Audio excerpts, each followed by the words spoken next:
Politics Radio Company means we are on the edge. And Trump won again. And that's not a political statement, just simply an observation of reality. Let's go there today on Monday. Well, here we go again. It's Monday, the 3rd of March, and I'm Stan, and this is another edition of Interesting Ideas and a number of things to perhaps even think about, and then hopefully make a little bit of a personal application to how we will live our lives and do business, maybe even a little bit better this week. Of course, the weekend news, Trump won again.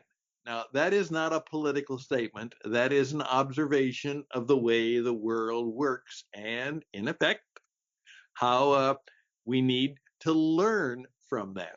And there might be something to what Jordan Peterson once said as he is trying to teach young men how to live their lives.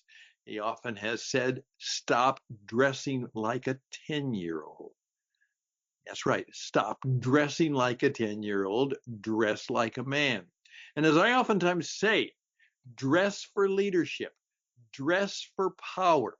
Now, in effect, I'm a little bit more casual today, but that's okay for a beginning Monday because I'm going to keep the power up in terms of my intensity and by the fact that I'm going to try and say something that will be helpful and useful, and it will be short because it's Monday, and that's the way it goes. What happened over the weekend, first of all, Trump didn't plan that. Now, I know that because I know he knows the media. And if he was going to try and provoke that, he would have done it sooner. But watch, he was ready to make a deal.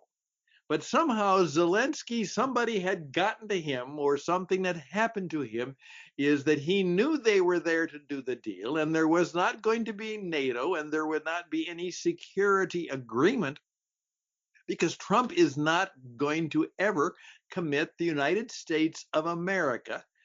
Remember, it's America first. He's not going to commit to anything that could get them at war or in trouble.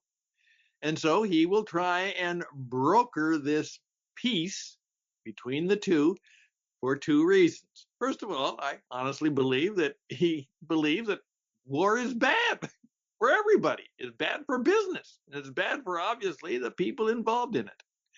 Secondly, is he really wants to get on with saying that he kept his word, that he did everything he could to bring it to peace, and then he can get on with the agenda that he has for the domestic thing. So as you see, the Ukraine thing and the Middle East thing, which he blames on Biden, that takes energy and takes stuff away from the fact that he wants to do his domestic work.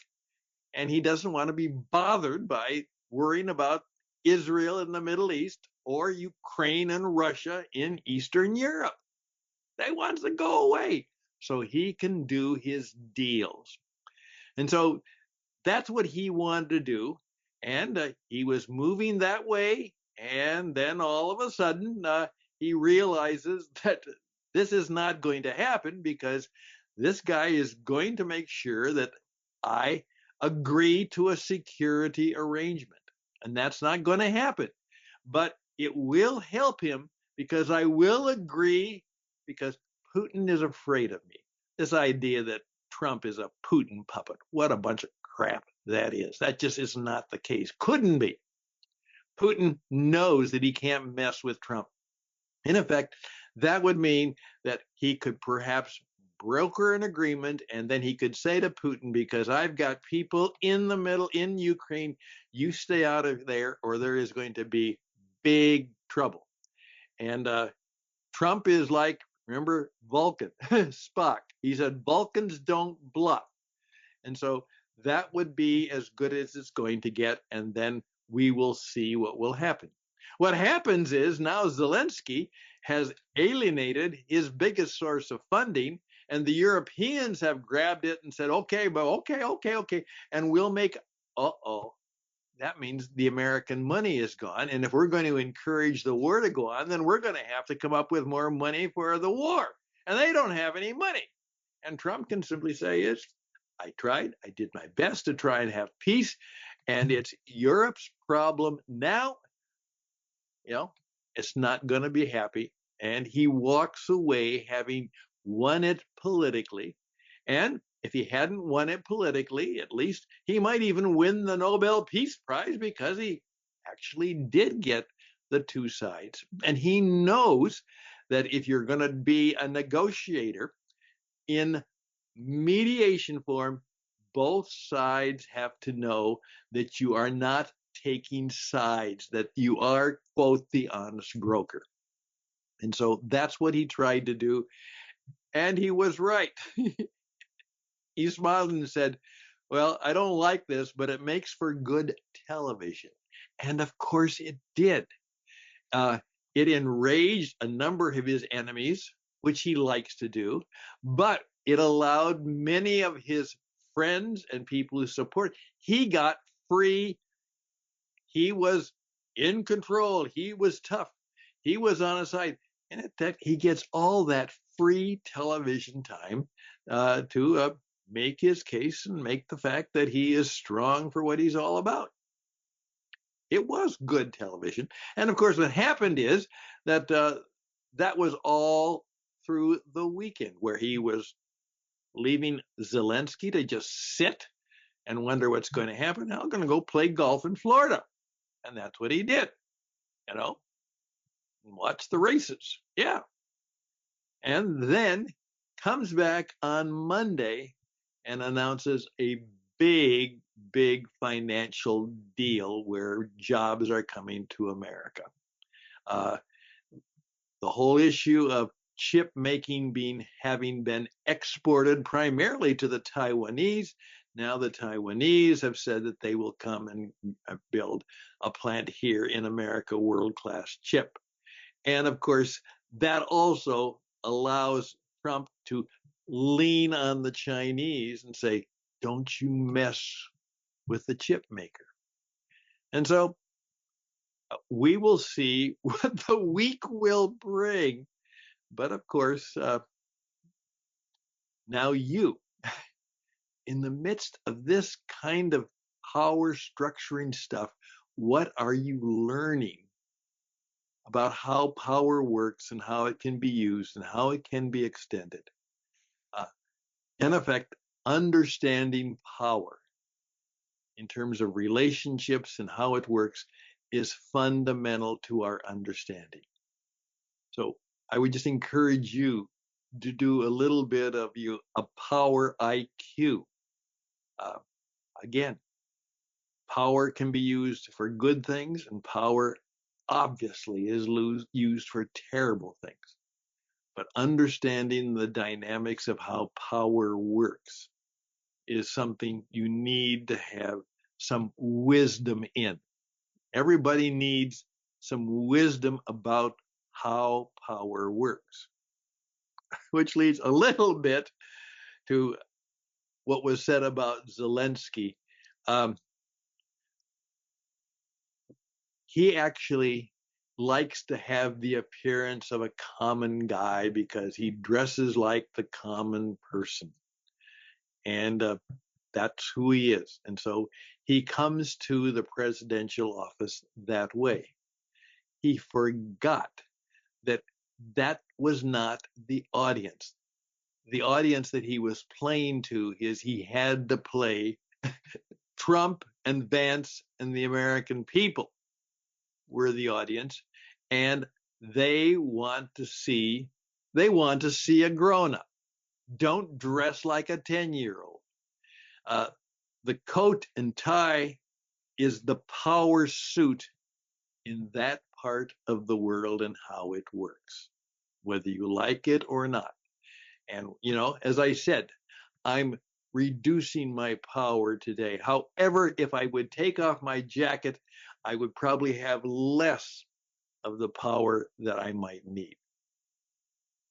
But keep in mind that we are always on the edge. in everything we do.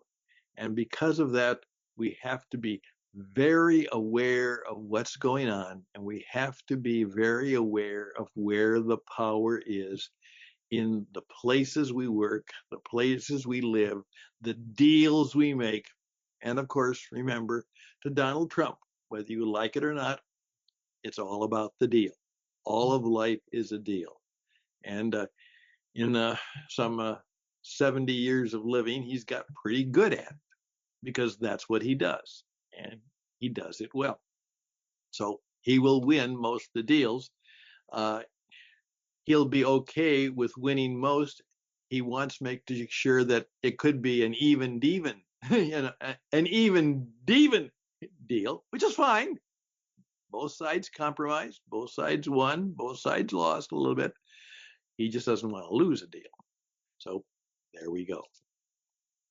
Dress for leadership. Be always walking tall, keeping confidence up. Be real present to the situation. Tell your truth. Speak the truth that's up to you, and be there very, very willing to compromise if you need to, but also make sure that you are in a position, in a place where you can have the ability to make your power and your purposes and your plans well presented in the marketplace of ideas and in the marketplace of the marketplace. Those are a few thoughts. I usually say wait 72 hours before you say anything, and it was interesting to see how everybody was interpreting everything about that event. And some of it was quite helpful in terms of understanding body language and voice and all the things that go into the way the world works. Remember, as I say, this is the way the world works. This is the way it makes sense. Doesn't mean it is good. It could be very bad. But there's a deep wisdom to seek spiritual wisdom, God-given wisdom to better understand this is how things work. And then to have the confidence and the courage and hopefully the spirit of goodness to still walk into the power world and do good work and to do it well. And that people will not be losers, that everybody can in some way, if they play fair and play right and tell the truth, everybody can have something of value that will come out of the deal. Done for a Monday. We've got lots of stuff to talk about this week, and I hope this has been helpful to you. All the best and blessings to you. You're walking on the edge. Walk tall, and bye for now.